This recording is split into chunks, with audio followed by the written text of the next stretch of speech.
Welcome back to Echoes of Egypt. Let me introduce you to a small part of an Egyptian teenager's day on vacation.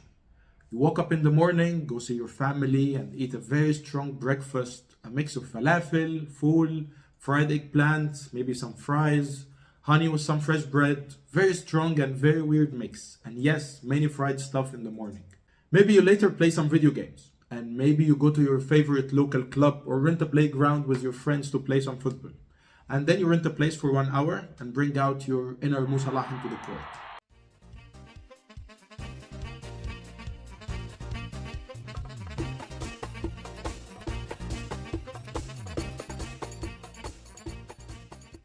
After the game, it's classical to go to these colorful fresh juice shops that you can find literally everywhere in Egypt. And for some reason, all of these shops put the same exact music.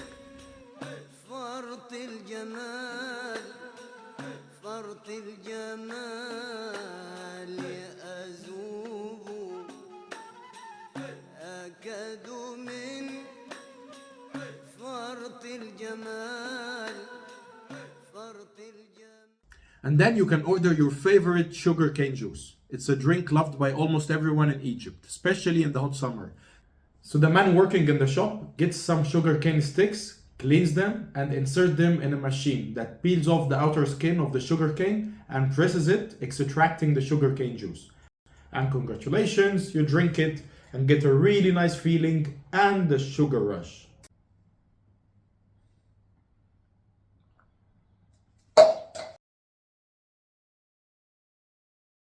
Sugarcane juice is natural and really healthy and has a lot of health benefits like enhancing the liver function, improving the digestive system, and improving the skin health, etc.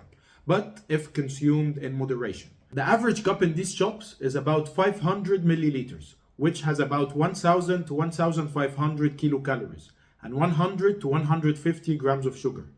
While most health organizations recommend consuming less than 36 grams of sugar for men and 25 grams of sugar for women per day.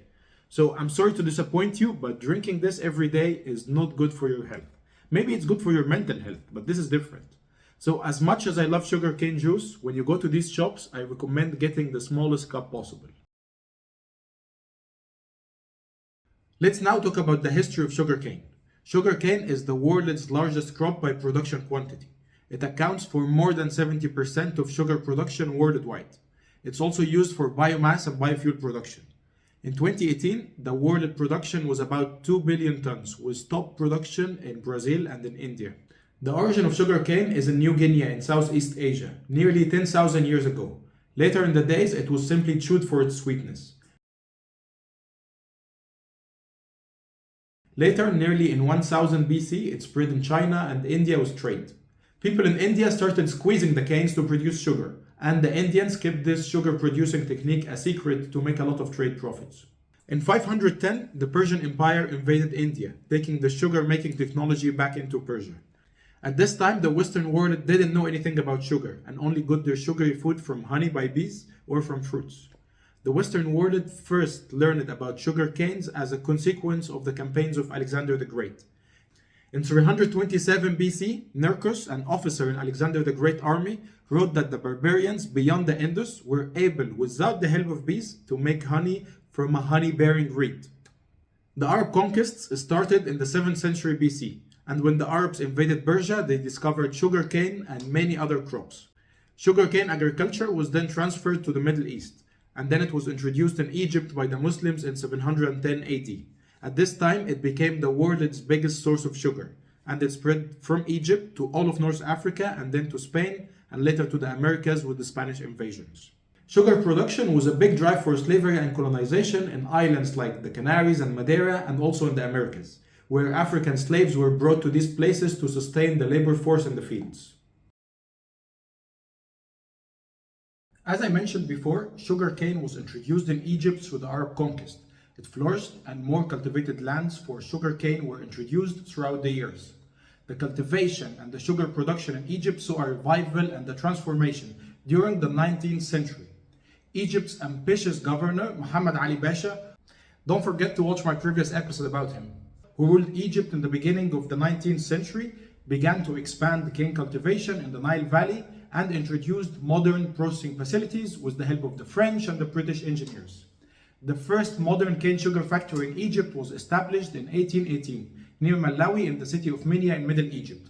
Later on, more factories were established in the Middle and in Upper Egypt.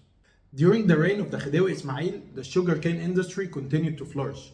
In order to diversify the country's cotton-based cash crop economy and to develop alternative sources of income, Ismail Pasha decided to devote vast tracts of agricultural lands he owned personally in the Middle and in the Upper Egypt to the cultivation of the sugarcane. The Ibrahimiya Canal was dug, an irrigation canal running 256 kilometers along the west bank of the Nile. Besides irrigation, transportation was a vital part in the process. Ismail Pasha built railway lines to ease the transportation of the sugarcane from the fields to the factories. He built railways near Cairo, in the middle of Egypt, and in Upper Egypt near the city of Luxor, where it's still running till today. This is the Luxor train, running near the famous city of Luxor in the south of Egypt, taking the sugarcane from the fields to the factories. The train has been in action for more than 100 years, since Ismail Pasha's reign. I think it might be the time to consider updating the system.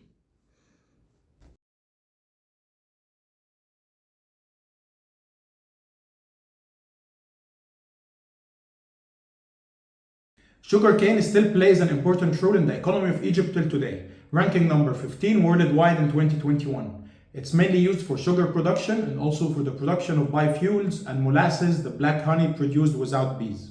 So if you are visiting Egypt, you have to try the sugarcane juice found almost everywhere in Egypt, and also try the molasses. It's really nice.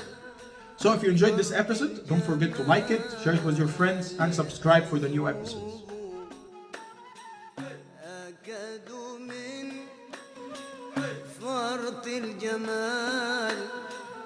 فرط الجمال